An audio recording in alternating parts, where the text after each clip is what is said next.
What's going on, Bears Nation?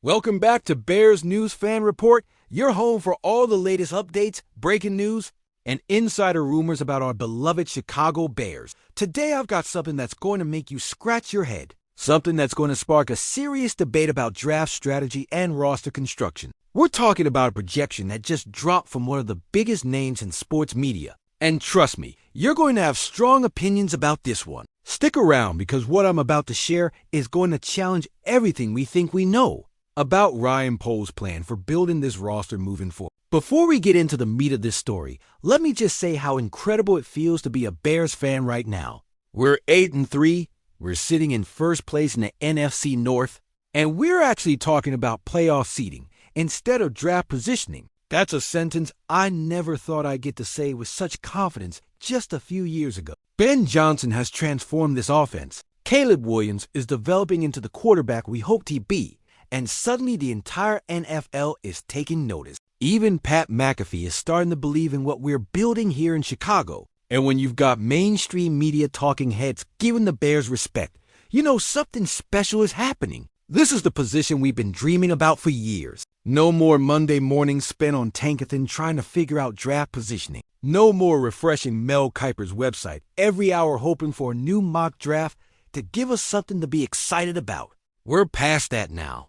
We're in the playoff hunt. We're competing for division titles. We're building something sustainable that can compete year after year. And that's exactly what makes what I'm about to tell you so fascinating. Because even though we're focused on the present, on making a deep playoff run this season, the rest of the football world is already looking ahead to next year's draft. Now, I want you to think about our roster construction for a moment. Think about the investments we've made over the past couple of years. In the 2024 draft, we selected Rome Odunze in the first round, adding an elite wide receiver prospect to pair with our future franchise quarterback. That was a statement pick, a clear signal that we were committed to building an explosive, modern NFL offense. Then, just this past season, we doubled down on that commitment by selecting Luther Burden III in the second round, adding even more speed and playmaking ability to our receiving cores. 2 consecutive years, 2 high draft picks invested in the wide receiver position. That tells you everything you need to know about how Ryan Poles views that position group and the importance of surrounding Caleb Williams with elite weapons dots. With that context in mind, with those recent investments still fresh in everyone's memory, you can imagine my surprise when I saw the latest first-round mock draft from CBS Sports. This isn't some random blogger throwing names at a board. This is CBS Sports, one of the most respected outlets in sports media. They've got resources, they've got connections, they've got analysts who study this stuff for a living.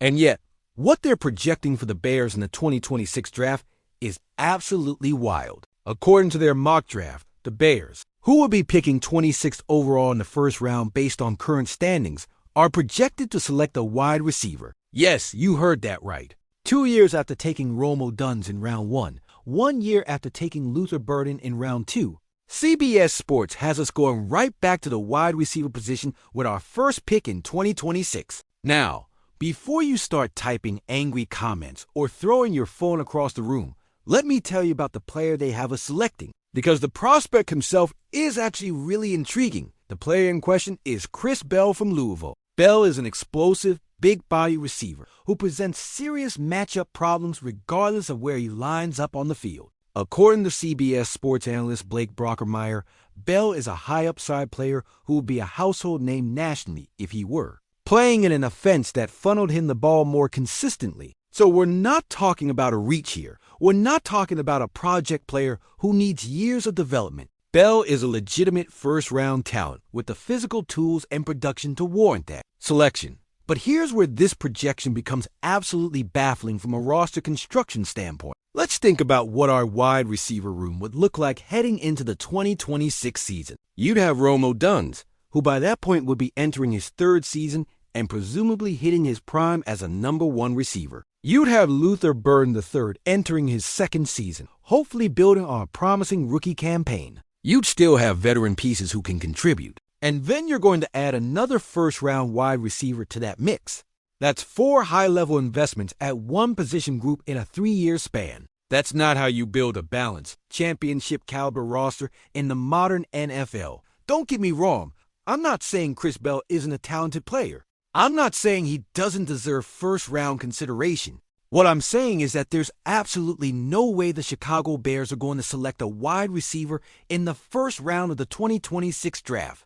It doesn't make sense from a roster construction perspective. It doesn't align with our team needs, and it doesn't fit with how Ryan Poles has operated since taking over as general manager. Let me explain why this projection misses the mark so badly. First and foremost, you have to understand how Ryan Poles builds a roster. He's methodical, he's strategic, and he doesn't make redundant investments in positions where we already have young talent developing. Poles has shown a willingness to address needs through the draft, but he's also shown an understanding of value and positional importance. When you've already invested premium draft capital in a position group, you don't go back to that well unless there's been a catastrophic failure or an unexpected departure.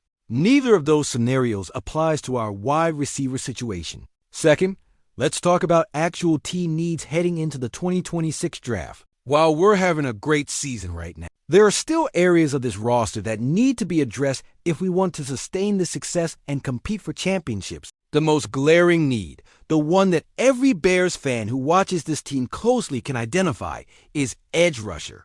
We need to generate more consistent pressure on opposing quarterbacks. We need players who can win one-on-one matchups on the edge and disrupt passing games. That's where championship defenses are built, and that's where the Bears need to invest their premium draft capital. Ryan Poles knows this. The coaching staff knows this. Anyone who's studied this roster objectively knows this. When the Bears are on the clock with the 26th pick in the first round, they're going to be looking at edge rushers, not wide receivers. They're going to be evaluating pass rushers who can complement our existing defensive pieces and take this unit to the next level. That's where value is, that's where need is, and that's where the pick will be. Now, I understand why mock drafters sometimes make these kinds of projections. They're trying to generate content. They're trying to spark debate. They're trying to think outside the box and project something unexpected. But there's a difference between being creative and being unrealistic. Projecting the Bears to take a wide receiver in the first round of 2026 falls firmly in the unrealistic category. It ignores recent draft history. It ignores current roster construction. And it ignores the fundamental philosophy that Ryan Poles has established since taking over this organization. Here's what I think is actually going to happen when the 2026 draft rolls around. The Bears are going to have a pick somewhere in the 20s, maybe even the 30s, if we continue this level of success. Ryan Poles and his scouting staff are going to be targeting the best available edge rusher at that position. They're going to be looking for a player who can contribute immediately, who can develop into a long-term cornerstone of the defense, and who can help us maintain this competitive window we've opened up. That's the smart play, that's the logical play, and that's the play I'm confident they'll make. It's rare for elite edge rushing prospects to fall into the late 20s in the first round, but it happens. Sometimes a player slides due to injury concerns. Sometimes the board falls in an unexpected way. Sometimes teams reach for other positions and create value later in the round. When that happens, when a talented pass rusher is sitting there at pick 26 or 27, the Bears need to pounce. That's how you build sustained success in this league. You identify your needs, you stick to your board, and you don't make emotional or redundant picks just because a player at a different position might have a slightly higher grade. So to all the mock drafters out there, to everyone who's going to be projecting picks for the Bears over the next several months, here's my message. Don't send us a wide receiver in your first round mock draft. It's not happening. It doesn't make sense. It doesn't align with how this organization operates. Focus on the defense. Focus on the edge rusher position. Focus on the areas where we actually need to improve if we want to compete for championships over the next 5 to 10 years. And to Bears fans watching this video, I want you to understand something important. These mock drafts are fun.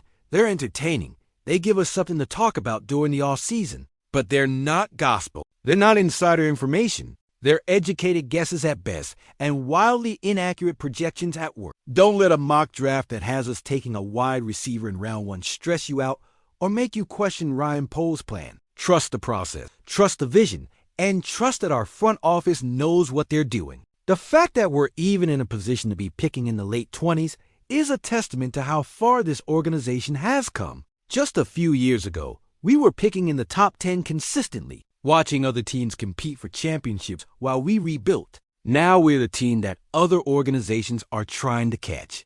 We're the team with a young quarterback on a rookie contract, a head coach who's proven he can win, and a general manager who's shown he can build a roster. That's a winning formula, and as long as we continue to make smart decisions in the draft, we're going to be contenders for years to come. To wrap this up, Bears Nation, the Chris Bell projection from CBS Sports is interesting from a prospect evaluation standpoint, but it's completely unrealistic from a team-building perspective. The Bears aren't taking a wide receiver in the first round of 2026. They're going to focus on defense, specifically the edge rusher position, and they're going to continue building a balanced roster that can compete for championships. That's the smart play. That's the logical play. And that's what I'm confident will happen when draft day arrives. Now I want to hear from you. Do you agree that the Bears should focus on defense in the first round? Would you be upset if Ryan Poles actually did select another wide receiver?